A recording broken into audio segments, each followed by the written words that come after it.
Hi there, and welcome to 10 Insider Tips to Start a Successful Business. My name is Sara Flay, and I am the coach and main owner of New Perspective. Now, New Perspective is one of my newest businesses, but in the last couple of years, I've started 10 companies, and all of those companies, while trading, made money. They successfully made money. But I've got to the point in my career now where I want to help other business owners create a successful business. And so I've sold all of my businesses, all of my little 10 businesses that I started, and now I'm concentrating on coaching. But when I started my 10 businesses over the last couple of years, it sounds like a lot of businesses. But in fact, the reason why I ended up with 10 is because I started with a gift company, an online, we had an e-commerce site and we sold a lot of gifts online. But what I soon began to realize was that my marketing message was getting blurred because I was trying to sell to lots of different people. So what I decided to do, I decided to split my businesses and slowly but surely break off parts of the business and launch them as their own little identity. So my marketing message to a corporate company that wanted bags of jelly beans or chocolate bars for their trade shows and to give to clients was very different to the brides that I would sell wedding favors to. So I decided quickly in my business to start branching them off as little businesses so that my marketing message could be clean, my websites could appeal, and there were lots of little tips that I picked up along the way. And that's what I'm going to share with you today. When you start a business, and if you're on this webinar right now and you're actually in business, this can still very much apply to you because there's lots of insider tips that will help you if you take them from day one when you're launching a business. Then I guarantee you, if you use these little tips, you will have a successful business. Because it's not the conditions out there, it's not the economy, it's not any of those things. Because you know what? There are plenty of businesses out there that are making money, and they've made more money in the recession than they've ever made before. So I really strongly believe that it's about the business owner, and it's about having solid foundations that allow you to be a success even in difficult times. And I'm going to teach you today 10 insider tips that if you follow these, you will get a successful business. When I started my business, I quickly realized that if there were a few little things that I needed to put in place in order for my business to be a success. And every single time I launched off a new little business in my venture, each one of my portfolio businesses would end up following similar traits. And I came up with these 10 that are fundamental to you as a business owner being able to get success in your business. So if you're about to start a business or you're considering starting a business, then this will give you a great foundation. And if you follow these 10 tips, then I guarantee you that this will work in your business. If you are a business owner and you've already started, you can feed these 10 tips into your business now. You can make little changes and adjustments that won't cost you any money. They won't cause you any chaos. It's about you, the business owner, taking control of your business and turning it into the success you really want it to be. So it doesn't matter today whether you haven't started a business, you've just started a business, or you've been in business for a number of years. These tips will help you. So let's head on in and let's take a look. So my first tip is that you as the business owner need to know your idea. Or if you are in business, you need to know your product and service. Right. When I say this, people are like, yep, I know what I'm going to do. I'm going to set up a cake shop. I'm going to deliver flyers in my local area for companies, and I'm going to charge them for doing it. I'm going to collect scrap metal and I'm going to sell it. I'm going to buy people's gold and I'm going to, make money off of that in this big bubble right now of gold phenomena. And it doesn't matter what your business is, you as the business owner absolutely must know your idea inside and out.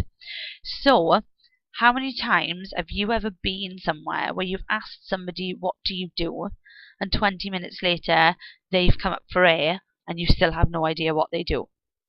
Because I used to do a lot of networking. I was an area representative for one of the fastest growing networks in the UK. And I would network, oh gosh, 8 to 10 times a month. I would be out in morning and evenings networking.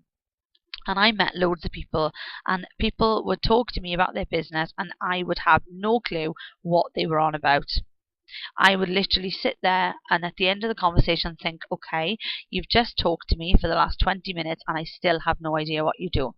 That is the one thing that is going to be your biggest downfall in business. So when people ask you what they do, you need to give them a clear explanation of what it is you do. And I would go even one step further because, okay, I own a bakery. Great, lovely. Now, in my head right now, I can think of somebody like my mum who makes special occasion cakes from home and sells those to family, friends, people who she socializes with. Okay.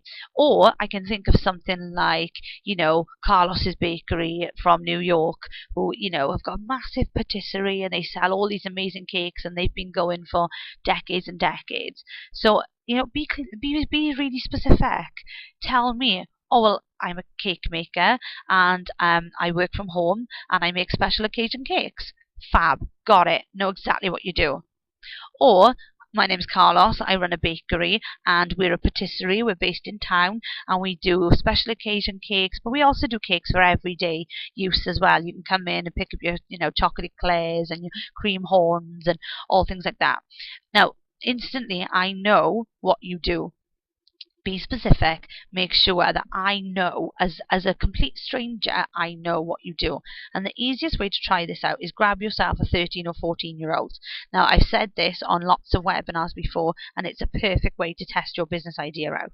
Because you go to a 13 or 14-year-old and you say to them what you do, and you ask them to then repeat back to you to tell you what they think you do.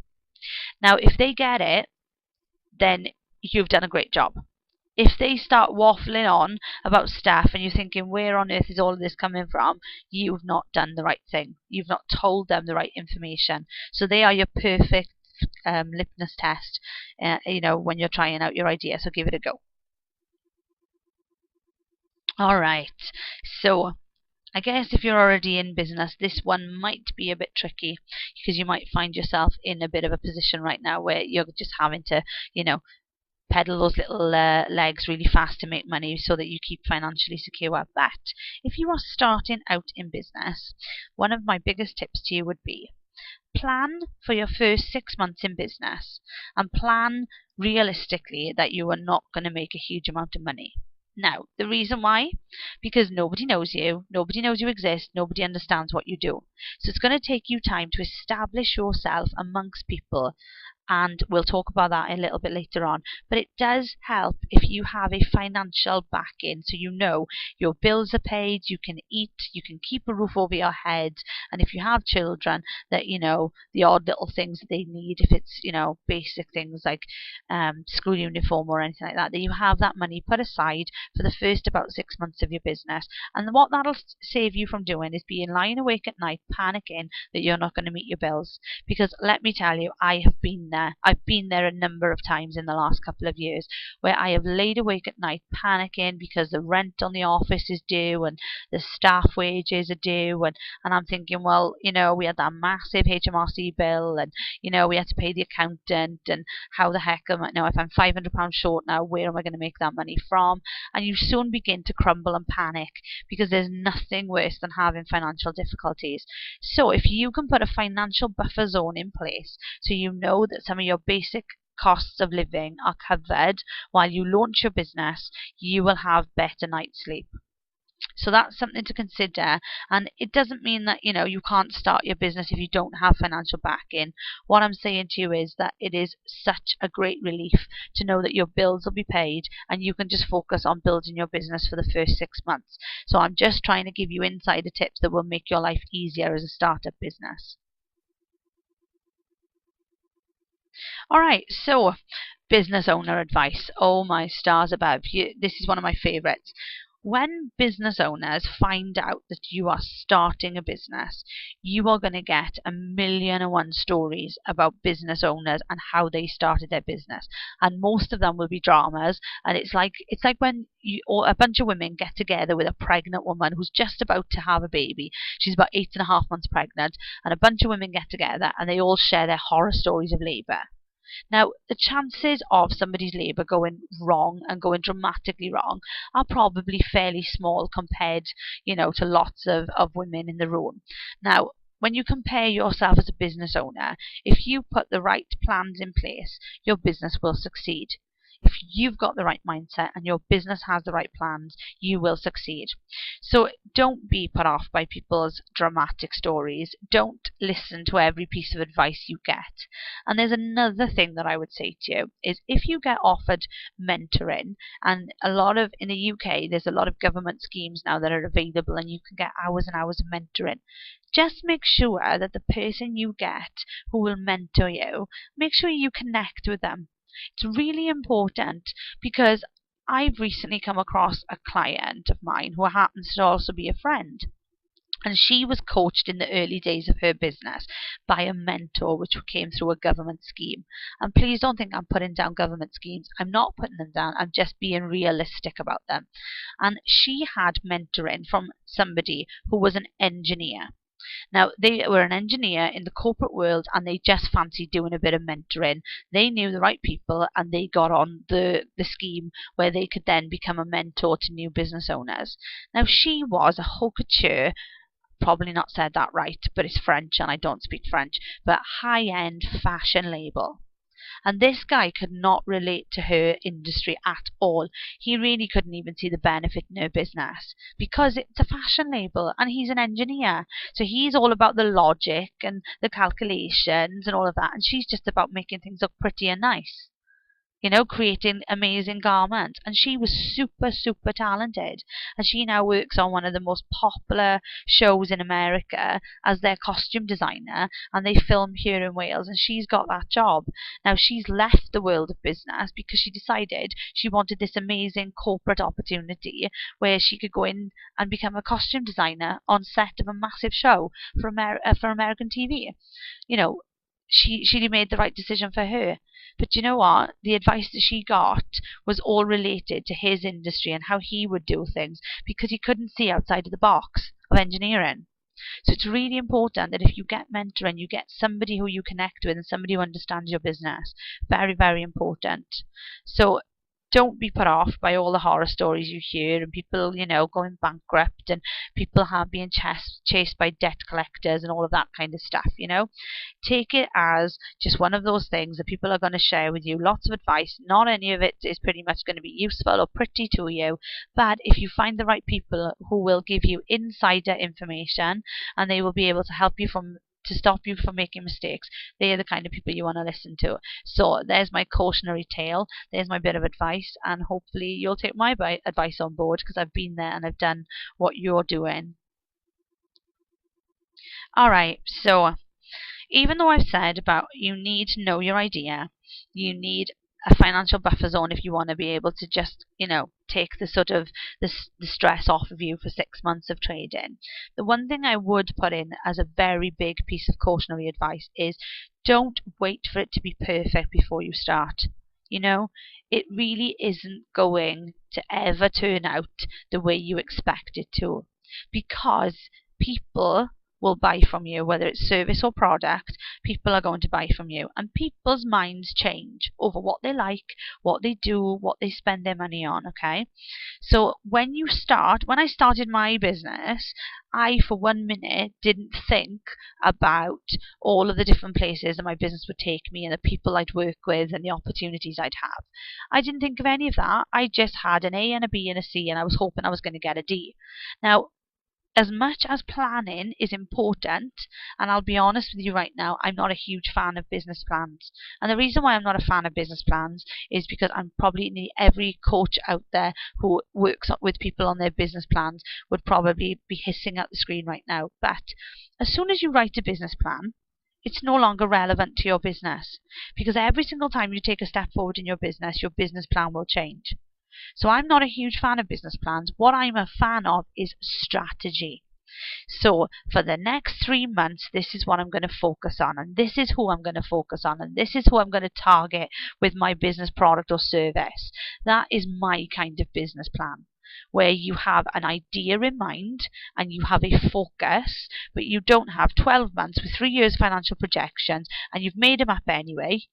Because let's be honest, none of us know a year from now what we're really going to earn. because we have to, go with what's going on and adjust our businesses, because that is the secret key to being a great business owner, is adjusting to your market and your opportunities. So before you start your business, don't wait to get it perfect. Okay? I need you to decide a date that you're going to start your business and you're just going to go for it. Dates, deadlines are non-negotiable when I'm your coach. So if you tell me that you're going to be ready in 8 weeks' time to launch your business, 8 weeks' time we are launching. Because you need deadlines in order to become a great success. Because do you know what happens as business owners? There's nobody there to make you accountable, and you drift. You drift from 1 month to another month to another month to another month, until you know that 6 months, a year's gone by and your business still hasn't taken off. Whereas actually you could be a really successful business owner by then. So don't get it perfect, get it started. And here we go. There is nothing worse than experts and people surrounding you in your business and telling you things that they think you need to know, and you then respond to that and make really poor decisions.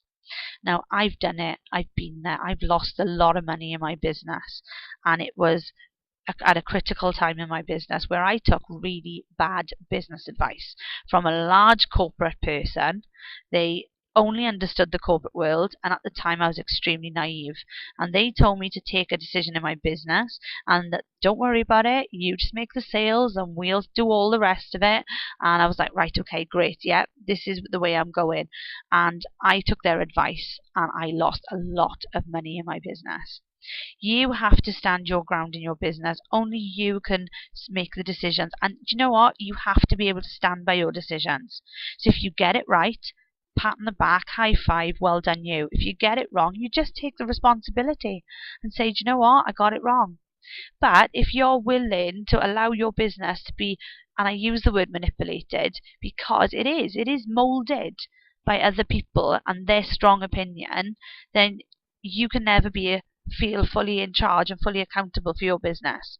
You see, if you make a decision based on somebody else's opinion, then that business will end up being as a result of that person. So if it goes wrong, you'll blame them. Whereas if you make a decision based on your gut, your knowledge of what you want to achieve and your goals and your mindset, then it's your decision. And if it goes well, you'll be chuffed. And if it goes wrong, you know what? You pick yourself up, you dust off, and you start again. You do something, you just do something to make a change and you move forward. So whatever you do in your business, know what you want to achieve and stand your ground doing it. Okay. Now, in the early days of my business, as I said to you, for my gift company, which I've now sold, I was selling gifts, right? So I had on my website pet gifts, corporate gifts, birthday gifts, christening products, wedding favours. I had everything. I was like the Willy Wonka of the gift world. I had so many products on my website. I had like thousands of products on my website. But yes, I could have become the sort of go-to person for buying gifts, but my message was blurred. Because what I was basically doing was standing on a box in the middle of the street shouting, I sell gifts, come and buy from me. Now, great, the odd one or two persons that might walk past who might be looking for a gift there and then, they may end up coming up to me going, oh, I'm looking for a gift for, and then whatever occasion, can you help me? The majority of people would just walk past because they don't know that they need you right now. So my advice to you is, in the early days, focus on one type of client or customer. So if you are a personal assistant, virtual assistant, focus on one thing that you can do, which you could even do with your eyes closed, and offer that as a service first. Because what you want is you want to begin to get people to understand what you do, and you want them to come through your door. So whether that's a virtual door online or whether a physical door for a shop or a premises, just focus on one type of client right now. And my advice is that you focus on what your strengths are. So whatever you do the best, so for instance, personal assistants, they may be great at invoicing, advertising, newsletters, it could be social media updates. Whatever it is that is your real strength, focus on that right now and gain a bunch of customers with that one focus, and then look to expand your portfolio of clients and products. But you have to start somewhere. And if we're saying we don't want to get it perfect in order to start, we just need to start and we need to get the basics in place, what can you do quickly? What can you do with ease to actually get going? So focus on one type of client. Honestly, it is probably my biggest tip on here, is to focus on one type of client, because you will build quickly. Because what you actually want, you want people coming to you and asking to use your services or to buy your products, rather than you having to stand on your soapbox and scream to everybody what you do. You know, how great would it be to have people come find you because they've heard that you are the expert in XYZ? You know, I get people now come to me because they know that I'm a motivational coach who's going to kick their butt into gear and is going to give them the focus they need to achieve their goals. They've heard on the grapevine that that is what I do and that is what I do well. So people come now and find me. So that's really good. And that is what you need in your business. You need people to come find you ultimately. But in order to come and find you, if you have one purpose, one focus right now, you'll find it a lot easier to find clients. All right, spending. You know what? I've seen it time and time again. I've seen people go into business and they rent an office and they rent a car. You know, they have a lease car, and they buy the latest MacBook, and they buy, you know, the shiniest desk and the most expensive piece of artwork for the wall of the office, but they haven't even made any money yet. So before they start, they're in debt, and they then have to recover those costs in their business. Now, the one thing that will throw you completely and blow your business out of the water and put you to sleep is overspending in your business. What I would suggest you do is you ask yourself, what does my business need right now in order to be a success? Not what do I want to look good and look flashy and look interesting and exciting, you know, the double laminated side business cards that have curvy corners on them because they're slightly different and edgy and cost, you know, 4 times the price of a normal business card. What can you afford right now to get you going? Because if you're spending more than you're making, you haven't got a business. You've got a liability. So what you actually need to do right now is concentrate on the essential things you need. So probably most of you who are listening to this webinar right now, you're going to need internet. Now, if you're working from home, happy days, most of you will probably have internet. If not, you're going to need to put internet into an office or wherever you're going to be based from. But you know, even with an office, shop around, take a look for special offers. You know, a lot of places now have startup business centres. Or have you even thought of hot desking? You know, there's lots of these places now where you can go in a cohabiting community where you can go and work together and you can meet other business owners and you rent the desk for the day. You know, it's not expensive and it gives you a base. Now, I worked from home when I first started my gift company. You know, I live in a small house, so I literally was using my kitchen table for my business. And then where I realized was that all of my business was starting to take over my home life. So I made the decision to move into a small business centre, and it was great because I had a trade-in address which made me look really official, which was lovely. I could afford the rent because my business was doing okay, and I had somewhere where I could just go, lock all my stuff away, go and work there, then at the end of the day shut up shop and go home, and my home became my home again. Now, I've actually reverted back to my original now, because now as a coach, I actually don't need an office. I have an office, and I share that office with another business owner, but I have an office because I like having the office address. That's just me. I like having somewhere to keep all my stuff, and when I feel like I want to go in and just get my head down and get work done, sometimes I just go into the office for a couple of hours and get work done.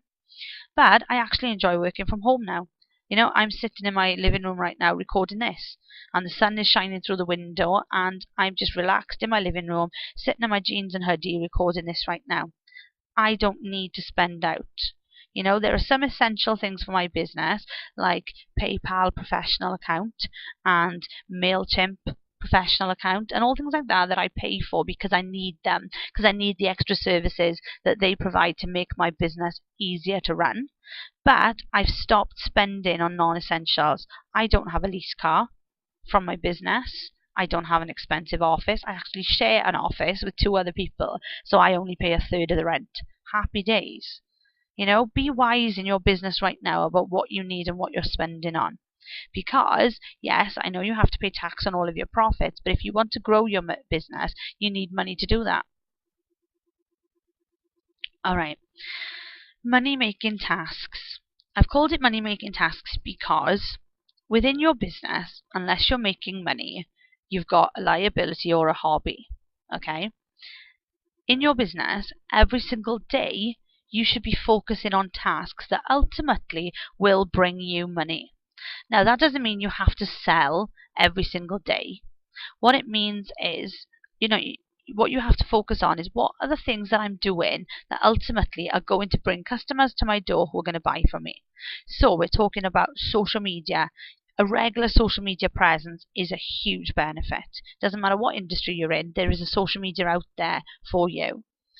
Then also being able to reach your clients so communicating with them on a regular basis is extremely important, because if they need you at any point in their time, if you're constantly regularly sending stuff out to them, useful stuff, not buy my stuff, buy my stuff, buy my stuff, useful information that creates you as an expert. Now, even if you have a product, you can find things around that product that you can use to help your clients and for you to establish you as the expert.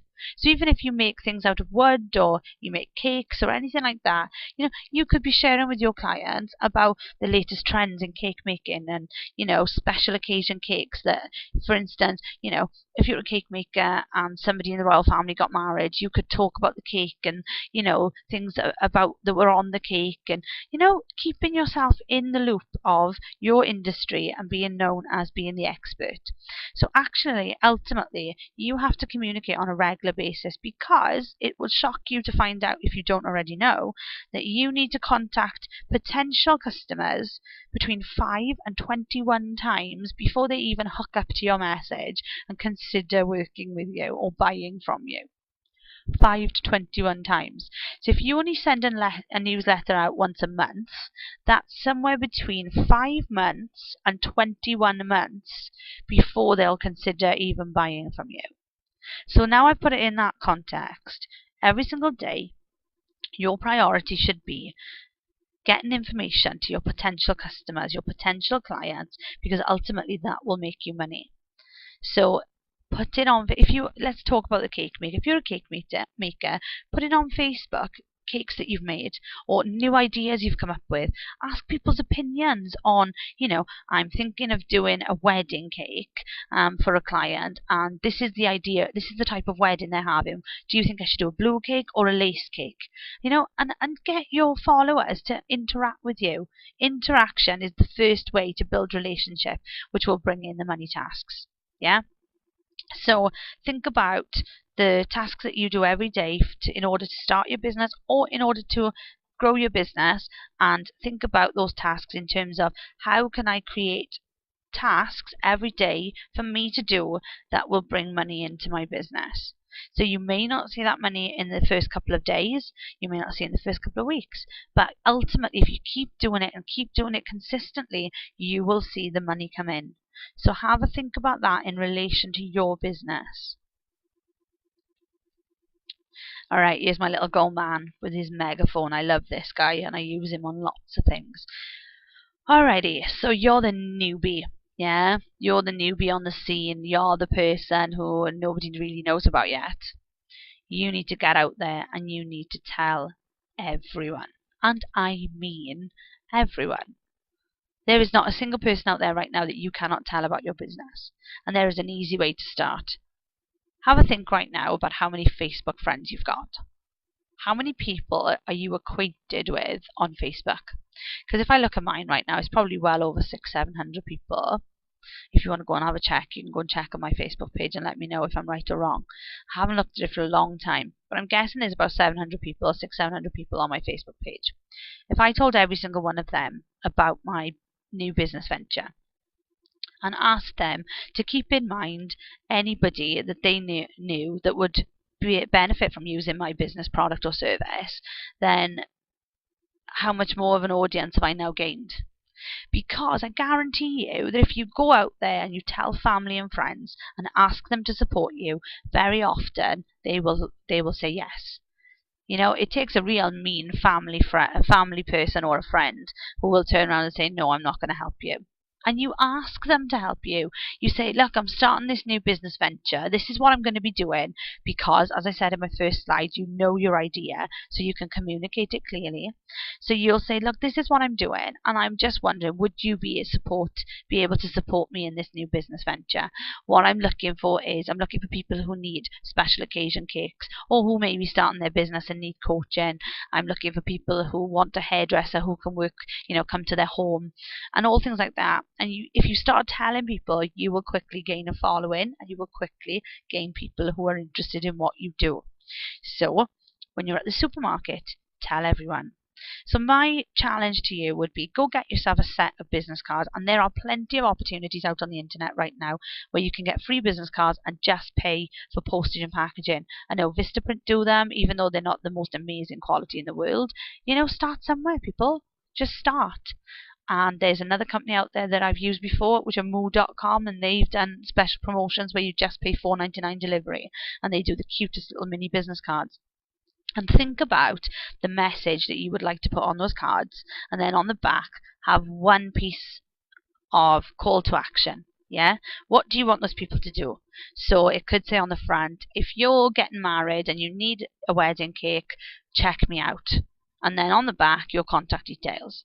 And you literally can have those on you, and wherever you go, as soon as you pick up with people and you start talking to people, strike up a conversation. It's not that hard to just say, oh, lovely weather, are you enjoying the autumn? Gosh, it's a bit warm today. Or anything like that can start a conversation. And before you know it, you can share what you do. You can always find a way to bring in what you do. And I'll tell you a classic little story about this quickly. It was Christmas time, and we were at the supermarket. Now, bear in mind, I was running a big gift company at the time. I had lots of staff working for me in my gift company. Now, I'm in the supermarket picking up a few essentials for tea that day, and it was about 2 weeks before Christmas. And the girl on the checkout said to me, oh, doing your Christmas shop, are you? And she was just making conversation, because I literally had about 10 items in my basket, so I obviously wasn't doing my Christmas shop. But she then asked me if I was doing my Christmas shop, and I was like, oh no, gosh, no. And all of a sudden, I instantly thought to myself, okay, I can turn this round. I said, oh no, I won't be doing mine till just a few days before Christmas, because I run a gift company, and it's our busiest time of year, and we've got lots of gifts going out and all things like that. Now, I just don't have time to go and do my Christmas shopping until last minute. Oh, she said, you run a gift company. Where do you run your gift company? Online. And as she's talking to me, I'm starting to fumble in my purse to pick up my business card. And then at the end of it, on my business cards, I had printed a 10% voucher, so they could get 10% off any of their shopping online during December. So I gave her a voucher, and I said, hey, here's a voucher for you. Go online, have a look around, see if there's anything you like, and here's a 10% voucher for you. Do you know, she was stunned and amazed, like she had been given the golden ticket to go to Willy Wonka's chocolate factory. She was like, oh, that's brilliant. That night, she went on the website and she went shopping because I saw her checkout details. So, things like that brought my business a sale, because I turned the conversation around without being in their face, buy my stuff, by my staff, and she actually then went on to become a customer. So that's something as simple as that you can do. Alright, find your hook and reel them in. Now, as I said earlier, people don't necessarily know that they need to buy from you. So what is it about you that makes you that extra bit special, that I should buy from you? Why? Think about it right now. Why should I buy from you? What do you do so well that makes me become a customer? And when I say find your hook, it literally is about the bait on the hook. Okay, it's about what can you bring to your potential customer or client that will get them interested, so they're nibbling on the bait, and then literally they are so interested they take the bait and you literally reel them in. That is really important for you to think about for your business right now, about thinking about the hook that you use to reel people into your business. And there's lots of ways of doing it: discounts, promotions, special offers. Just be careful that your special offers don't create you a shed load of headache because you're running promotions at cost, cost price, and you're making no money. Do you really want to do that? Do you really want to sacrifice profit to get clients through the door? It's entirely up to you, and it's your strategy at the end of the day. But if you can make money, then you should make money. So think about that. Think about, vouchers, maybe a little bit of discount, a little bit of offers on, maybe you can give free download that doesn't cost you a huge amount of time or sort of, effort to create, but, has to be good. Whatever you do has to be good, because once they're in, you need to then coach that relationship with them, build that relationship so that they then begin to part with their money to become a permanent customer or client. That's the magic bit. But right now, think about what can you do to hook and reel them in. And so, we've actually covered 10 tips in just over half an hour. It's amazing how fast these little presentations go. I hope that you found 10 really valuable tips there that will help you to either start your business with great foundations, or if you're currently in business, will give you a few new ideas that you can implement. If you want any more information from me, then you can head over to my website, newperspective.biz. There is a ton of free resources and blog updates, and I've got some guest blog posts coming up now soon, and that is a place where you can pick up some more resources and look at my programs. I also love my Facebook page. I spend so much time on my Facebook page. Every day I'll post up challenges and encouragement, and I'll just put lots of little bits and pieces, and I'll ask you questions, and that's where I can answer your questions. So if after this webinar you've got any questions relating to your business idea, or if you're currently in business and you'd like some help, head over to Facebook. Make sure you look for New Perspective Biz, because if you look for New Perspective, you get some weird Japanese thingy. And like I say, I hope that you found this really useful. And if you've got any feedback for me, or if you'd like to share any information on my Facebook page, then I would love to hear from you. So I'll probably see you tomorrow, which tomorrow is all about growing your business. So we're going to look at little tools that will help you to grow your business. And if you missed the one about fixing your business, then you can get that on my website as well. Alright, it's been nice sharing information with you, and I hope to see you over on my Facebook page soon. Bye!